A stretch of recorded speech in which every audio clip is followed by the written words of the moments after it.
Hey everyone, I am back here with a new video that is a drug that are used in treatment of rheumatoid arthritis. So before starting the topic, I would like to ask you all how all you are doing. Like, do you like my teaching or not? So please write in the comment section below and let me know whatever the modification I have to do and whatever things I have to include in my teaching so that I can make it more effective for you all.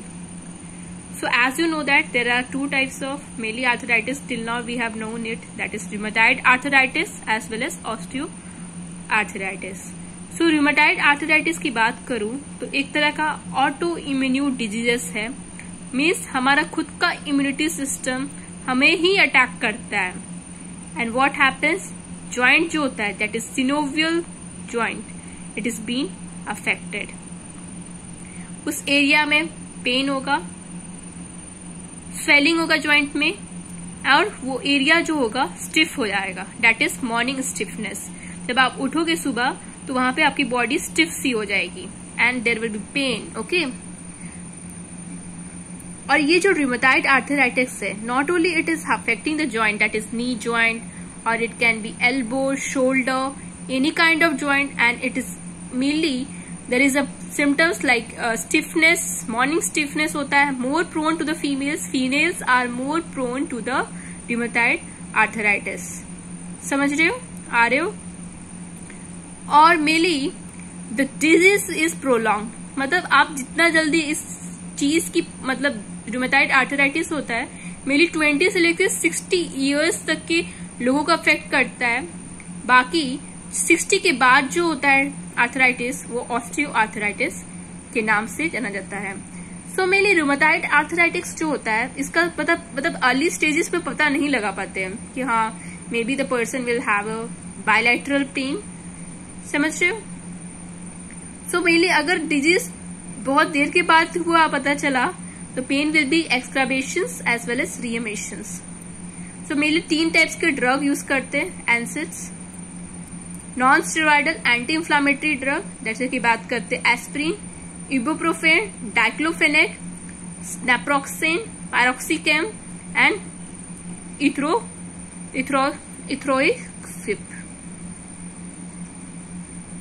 इथ्रोइकॉक्सिब. Okay, तो NSAID है, जैसे कि बात करते हैं inflammation होगा joint के area में तो वहां पे पेन को क्योर करना ही है.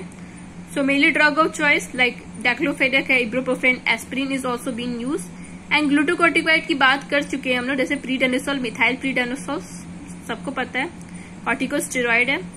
और डीमार्ट्स, मेनली डीमार्ट्स पे फोकस करना है जो मेनली एग्जाम में ज्यादा पूछा जाता है, that is disease modification anti rheumatoid drug. So ये ड्रग जो होता है ये स्लो एक्टिंग करता है. स्लो इसका एक्टिंग की वजह से इसका नाम चेंज हो गया है, that is SSARD, that is slow acting anti rheumatoid drugs. So 2 types के ड्रग्स इसमें क्लासिफिकेशन किए गए हैं, जैसे कि non biological as well as biological. So biological जो कि ड्रग्स होता है हम जेनेटिक इंजीनियरिंग से प्रिपेयर करते हैं, और नॉन बायोलॉजिकल जो कि कन्वेंशनल्स है. The drug of choice for the DMARDs is methotrexate. जब आप methotrexate देते हो तो LFT फंक्शन टेस्ट करना जरूरी है फॉर द टॉक्सिसिटी को चेक करने के लिए. और methotrexate की बात करूं तो ये chemotherapy that is cancer treatment के लिए भी यूज करते हैं, but in a large dose. अगर बात करती हूँ क्लोरोक्विंस और हाइड्रोक्सी क्लोरोक्विंस जो कि कोरोना के ट्रीटमेंट के लिए हमने यूज किया था, याद है आपको, या सबको पता है ये चीज. और क्लोरोक्विंस और का uses anti malarial drug, malaria के ट्रीटमेंट में यूज करते हैं, वहां से आपको याद हो जाएगा. मेथोट्रेक्सिस और सल्फासेरेजीन जो नाम है ये ड्रग ऑफ चॉइस है, याद रखना है आपको, भूलना नहीं है. Drug of choice, first drug number of drug of choice methotrexate as well as sulfasalazine. Gold salt भी है, बट गोल्ड सॉल्ट का यूजेस कम है क्योंकि टॉक्सिसिटी बहुत ही ज्यादा है. और D penicillamine, it's a metabolites of penicillin.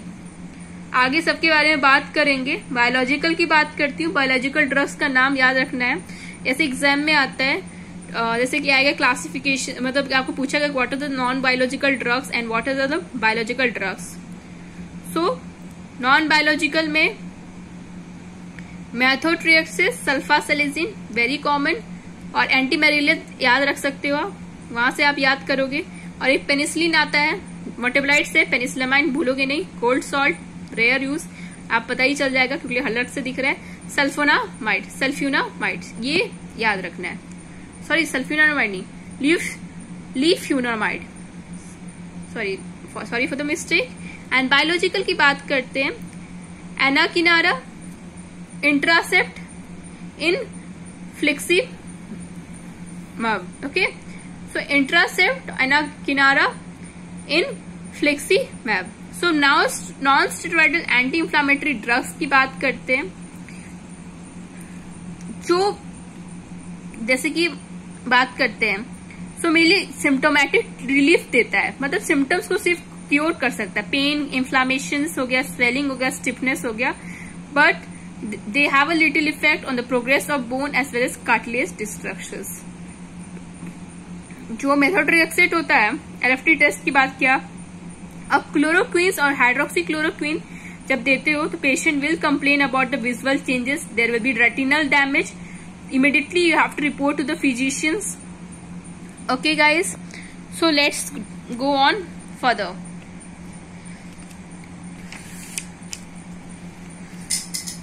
Disease modification anti rheumatoid drug, जैसी बात की थी मैंने, slow acting anti rheumatoid drugs, ये रिलीव करता है सिम्टम्स को as well as reduce the disease activity in rheumatoid arthritis. Slow acting है। नॉन बायोलॉजिकल और बायोलॉजिकल में क्लासिफिकेशन हुआ था, जैसे कि मेथोट्रेक्सेट था, chloroquine, hydroxychloroquine, leflunomide, okay, gold compound था, डी पेनिसिलामाइन था, सल्फासेलेजिन था। Let's go on, okay. तो मेथोट्रेक्सेट की बात करते हैं तो it is a drug of choice, it is a preferred demand. Drug of choice मतलब पहला प्रेफरेंस देते हैं नॉन बायोलॉजिकल में, treatment of rheumatoid arthritis.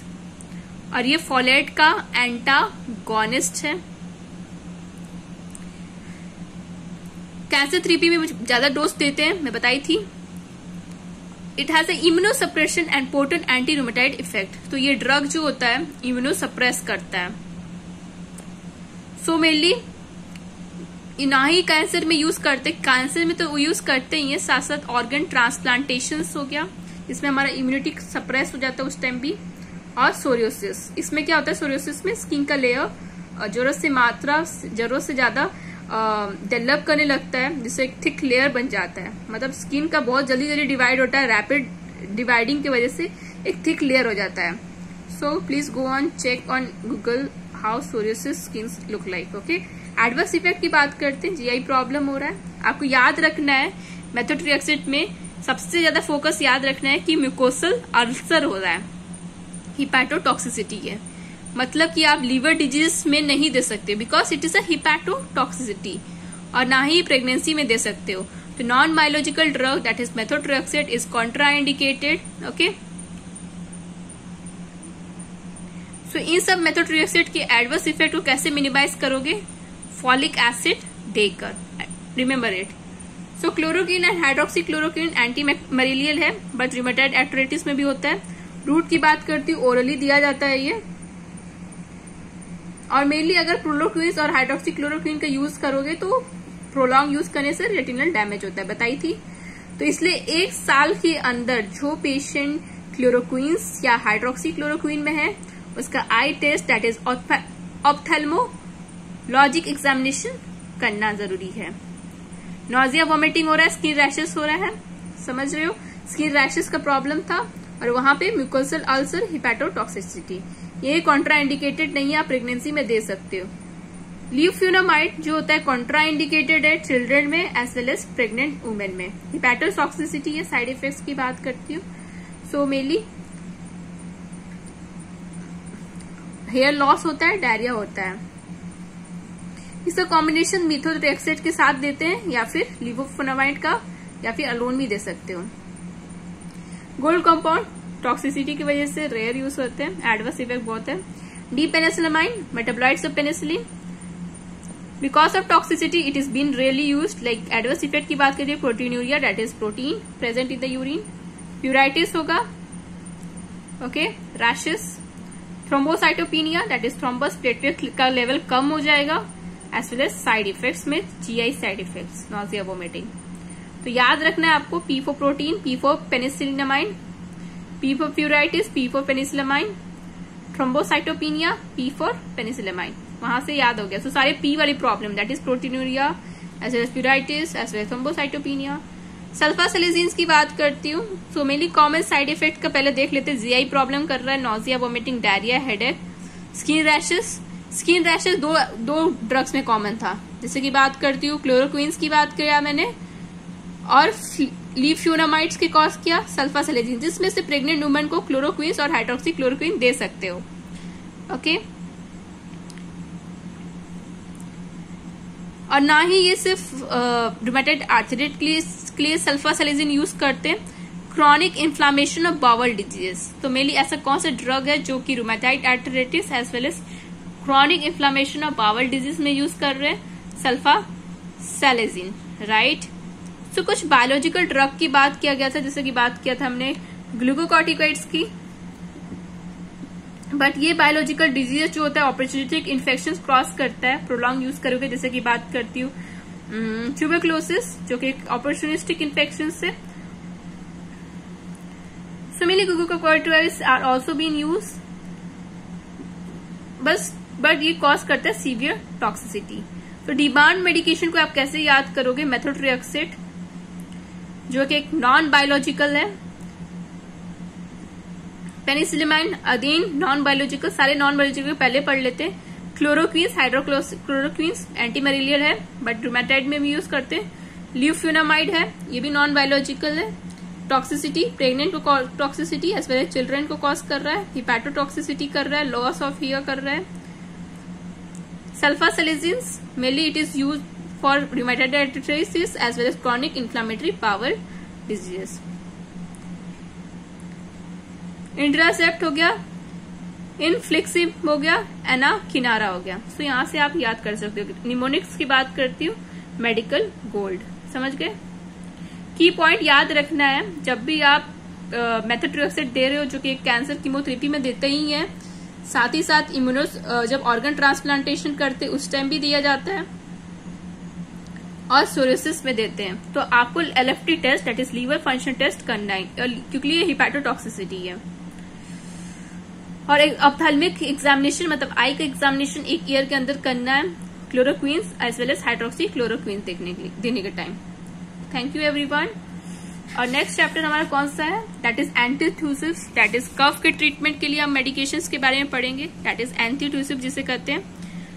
So that will suppress the cough. So I will make like tomorrow only I will make this video. So thank you everyone.